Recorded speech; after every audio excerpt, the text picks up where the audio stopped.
Hey everyone, this is Afif Ganoum, CEO of Biome, and I'm here with Drew Anderson, the CEO of Cleveland Kraut. We're Hi, both, obviously based here in Cleveland. I got to know Drew, his brother Mac, and his brother-in-law Luke, who I haven't had the chance to meet, but they founded Cleveland Kraut. And I got talking to him, and I'm like, listen, fermented foods are really a really cool way to get probiotics through your diet, and so why don't you come and talk to our audience about it? So.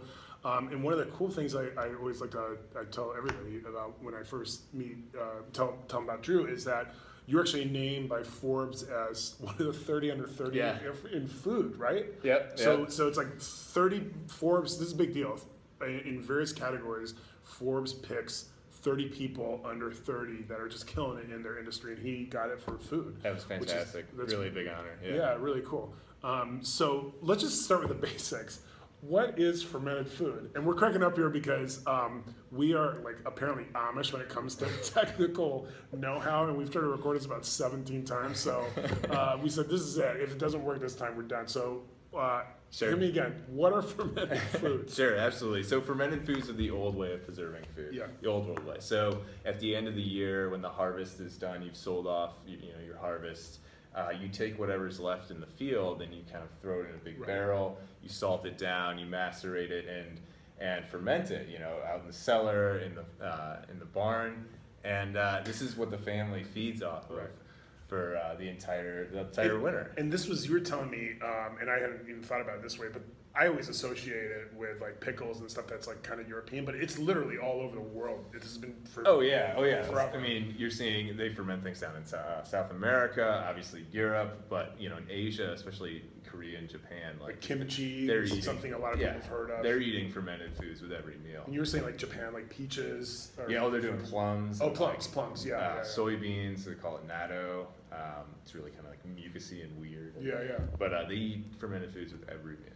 So, very simplistically, like, obviously we just talked about a bunch of exotic ones, but here in the U.S., what are some of the more like accessible fermented foods? Obviously, you guys do sauerkraut, but other than sauerkraut, what are? So right off, you're going to be looking for the real fermented, the probiotic, the raw stuff. So you're looking for. And again, when you say raw, just like everybody grew up having like pasteurized milk, because the idea was you wanted to kill the germs. Here, these are good germs. You don't want them killed, so you want something that's raw. This bacteria, these probiotics are what you want to improve your gut health. So you're looking for raw sauerkrauts, kimchis, kombuchas, which is fermented tea, kefirs, raw yogurts, unpasteurized yogurts. There's some raw cheeses out there. And then you get some weirder stuff like, beyond the kimchis. Right. And there's like kvass, which is a fermented beverage from Russia that is made from like fermented bread, actually. So there's not Cavassier. Not Cavassier. Not to be confused. That will ferment you. Yeah, it's a little different. That'll kill more gut bacteria probably.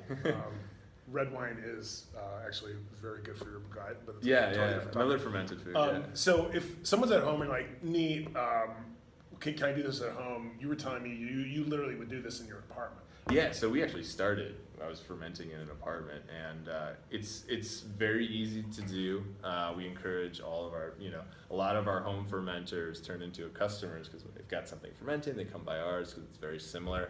But if you're wanting to make like a sauerkraut, really, the high level, you're creating an anaerobic environment where lactic acid bacteria can thrive, and so you need salt, cabbage, and you chop up the cabbage, go 2 to 5% by weight for the salt, and then you can throw in things like garlic, leeks, peppers. Just be creative. Be creative. Throw in caraway seed, black pepper. Just have some fun, and you mix it all up. You're macerating the cabbage, so you're breaking down the cellular structure, and then the salt's gonna pull the water out, and then you weigh it down, kind of submerge it in its own liquid. Use like a plate. Use a bag full of water, put it in a crock or a glass jar, and let that go for about 30 days. You want to keep that in a cool place. And you're saying like a cupboard or the cellar? Cellar, out of direct sunlight, and let that go, and it'll bubble away. And in about 30 days, it'll have turned sour. That's the lactic acid, and it'll be full of really good bacteria for you. So how did you guys even get into this? And you were telling me basically it's kind of like a family tradition, right? Sure. Yeah. Well, I mean, just food and good food and science has been my family background. My mother was a chef and a biologist, and when we were really young, she started all the farmers markets up here, northern Ohio, northeastern Ohio, Cleveland area. And so when everybody else was watching cartoons on Saturday, my brother, my sister, and I were out working the markets and helping to sell produce and setting up farmers. And so we learned early on what good flavor was, what good food was, what fresh food was. And down the line, after kind of a long career, I'd been home for, I guess not long, 6-year career. I had been fermenting and trying to get back to some of those good flavors that I had grown up in Cleveland because I was living away. And I moved back to Cleveland. I was an avid home fermenter, and my brother-in-law was also making sauerkraut. Luke, yes. Yeah. And you guys can't tell sitting because we're sitting, but Drew is almost 6'7" in the office. We actually measure. Anybody comes in the office, we take their height, and I'm very proud that no one is taller than me, and I'm arguably 6 feet tall. Did anybody ask? Drew is like 6'7", and his brother Mac, who you'll meet in a minute, is almost 6'10". So as soon as I get home, I'm stuffing my son Cole full of sauerkraut. Absolutely. He's 2.5. And we tell people that when we're demoing in the Whole Foods, we say things, man, how tall are you? And we're like, I was 5 foot when I started the company. Right. Yeah, so you were brought up by a chefologist, which is, I'm gonna get that domain as soon as we're done here. Chefologist. It's the next business, huh? So, we got introduced through a mutual friend. He's like, oh yeah, probiotics, fermented foods, you guys should meet. And I'm like, sauerkraut. My experience was kind of with this kind of gray matter. But your thing, this is what I thought was really cool, is you kind of put it like an artisanal touch. And here are the bottles on it, so you can kind of see the cool branding these guys have. And these are the kind of guys, like, when I get dressed and I think I'm looking cool, this is what I think I'm looking like. These guys. These two, I'm surprised they hang out with me. But you guys came up with some really cool, like, artisanal takes on sauerkraut. We really want to put flavor first. We didn't like that, the bag sauerkraut you get in the store is mushy. It kind of slides out of the bag, slops out. It's full of preservatives, sodium benzonates, things like that. And we wanted really good flavor from our product as well as being healthy. Right. And so this is all raw. This is all raw. You'll find this in the refrigerated section.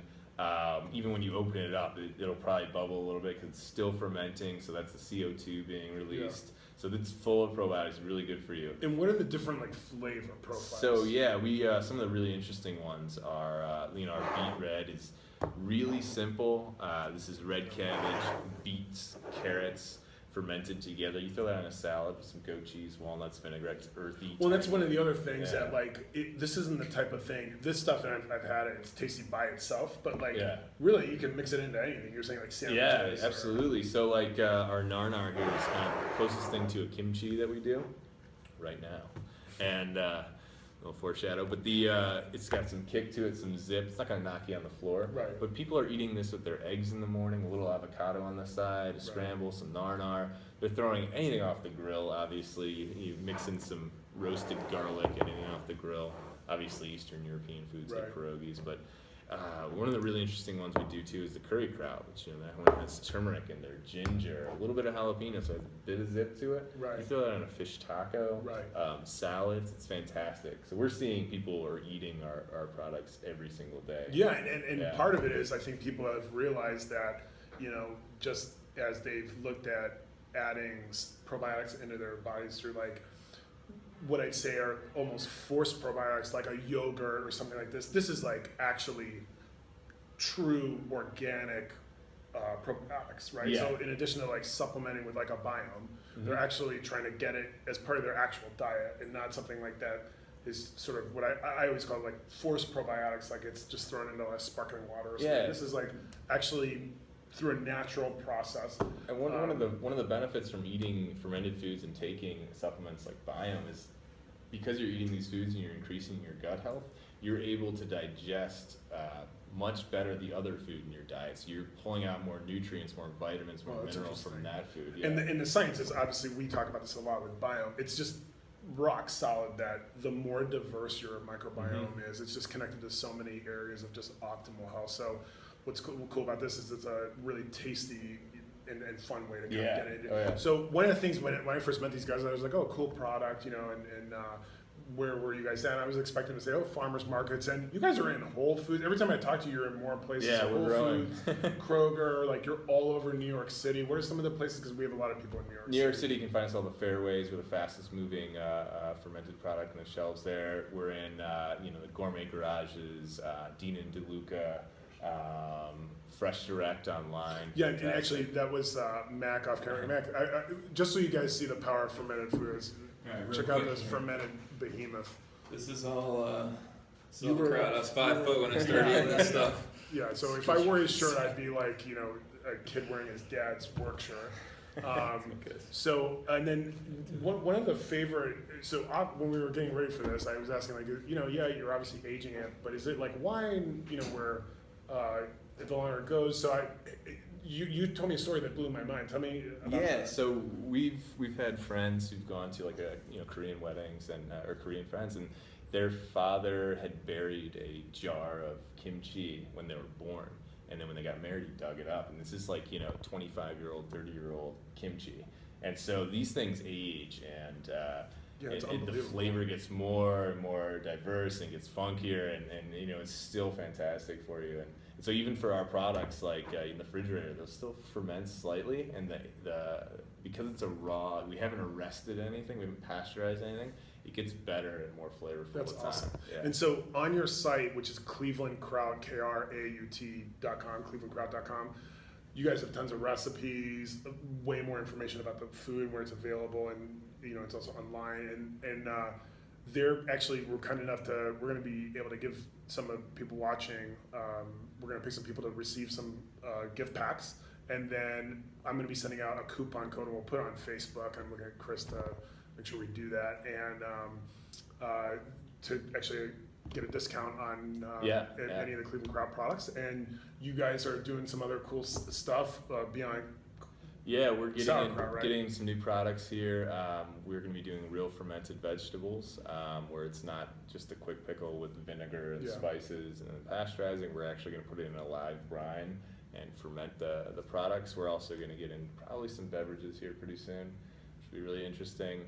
And then we always have new seasonal varieties of kraut coming out. Yeah. Well, Drew, thanks so much. So again, it's Drew, Mac, and Luke, your brother-in-law, that are the co-founders of Cleveland Kraut. Thanks again for stopping by. And thanks for having us. Yeah, and we're actually, for you guys watching, we're putting together, and we're working with these guys. They're putting together a cool recipe book for biome customers that make it super easy and fun ways to put fermented foods into different recipes. So thanks again, Drew, and thank you again for tuning in, and hope you found this helpful. Take care. Thanks.